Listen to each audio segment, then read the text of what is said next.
Hey guys, Mr. Thibodeau here. Let's just go ahead and do this written practice. Hopefully you didn't mind how short it was. You did have a pretty long practice set, so I didn't mind giving you a little less in the written practice. So with number 12, where we're starting,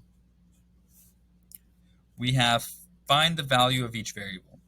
We have 6 times 6 times z equals 1,224. Now this is definitely different than what we've seen in the past, right? Because there's more numbers going on here. We've seen 6 times z equals 1224. We've never seen like this.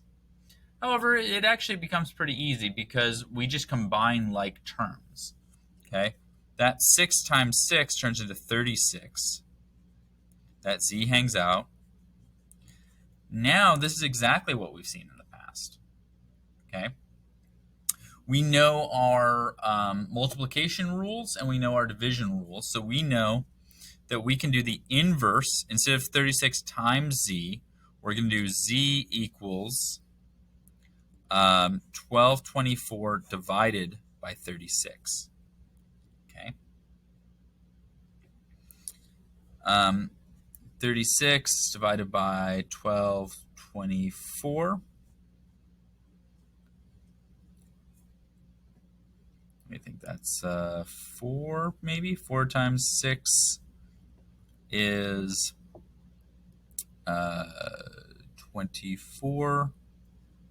4 times 3 is 12 plus 2. No, that's too much. Let's try 3. 3 times 6 is 9. 3 times 3 is... 3 times 6 isn't 9. Let me do this again. 36... 1, 2, 2, 4. 3 times 6 is 18. 3 times 3 is 9, 10. So 108. 8, 4, 14 is the remainder. That 4 comes down. Now we're at 144. Now I can go ahead and do 4, right? 4 times 6 is 24. 4 times 3 is 12, plus 2 is 140. Okay. So 36 goes into 1,224 34 times. So z equals 34. Sorry.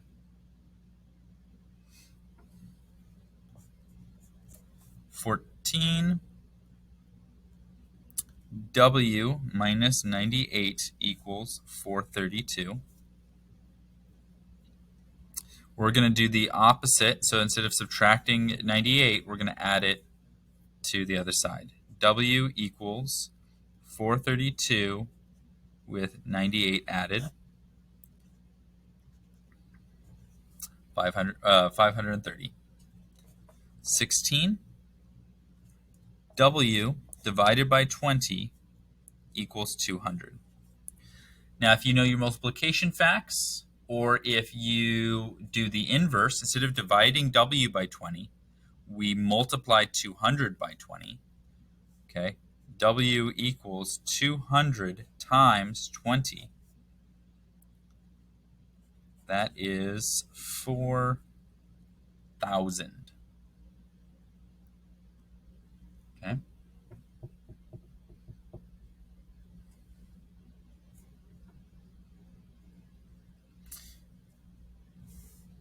All right. Now we're going to switch over to 24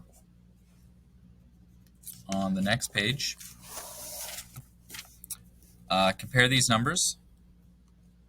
4,000 divided by 200 divided by 10. Is that going to be greater than or equal to 4,000 divided by 200 divided by 10? That's interesting. Okay. So here I do this first. 200 divided by 10. 10 goes into 200 20 times. 4,000. We can just go ahead and do this as How many times does 2 go into 40? 2 goes into 40,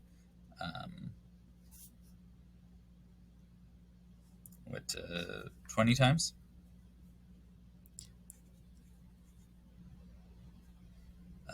So 2,000 times, right? And go ahead and do divided by 10, or 4,000 divided by 20. So what's going to be bigger? Well, that's going to end up at 200.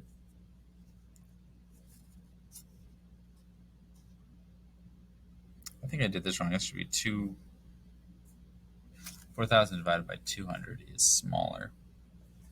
Sorry, that's what I get for trying to go too fast. 4,000 divided by 200.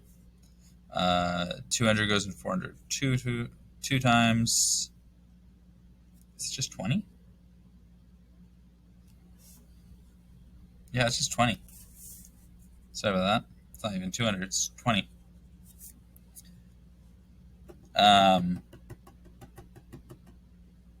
Oh, because division, not multiplication. All right. You know what, guys? Mr. Thibodeau's had a long day. So 20 divided by 10 is 2. 4,000 over here. Yeah, that one's right. 4,000 divided by 20. 20 goes into 4,000. I'm going to guess that it goes into it more than 2 times. But let's see, 2 times here. I'm going to guess it's 200 times, actually. That's 40, 0, 0, 0. So 200. So what's bigger, 200 or 2? 200 is greater than 2. Okay, really important which order of operations you do on these. Now we'll do 25. Evaluate each expression for a equals 200 and b equals 400. So 200 times 400, or a, b, 8, and then 1, 2, 3, 4, right?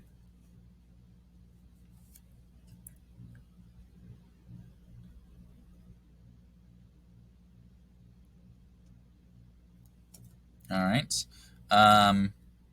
That's the first part.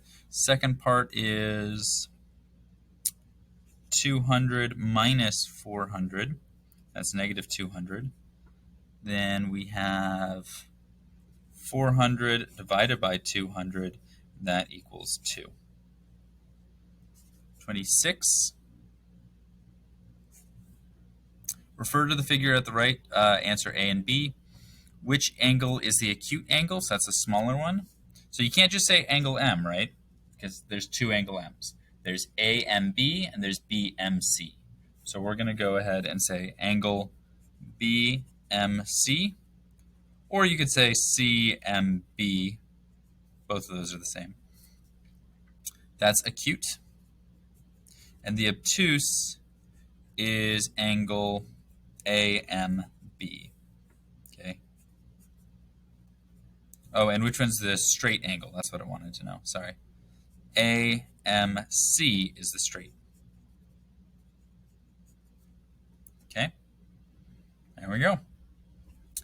I'm going to jump over here for 27. What type of angle is formed by perpendicular lines? That's a right angle, 90 degrees. What type of, then 28 and 29, name 3 segments in this feature, okay? So there's X, Y. X and Y are line segments. There is XZ, it's another line segment, and there is YZ. You could also, oh, those are segments. Okay, never mind. Conclude, if you knew that the measure of X and Y and the measure of Y and Z describe how you would find the measure of x and z. Well, so you knew x and y, and you knew y and z. You just add them together. You do the measure of xy plus the measure of xz equals, the measure of yz equals the measure of xz. Sketch two intersecting planes. That's just like intersecting planes. It's like, what do they want there? They want, oh, they want this. Okay, those are two planes that intersect. Something like that, okay? All right, guys, that is it. Have a good day.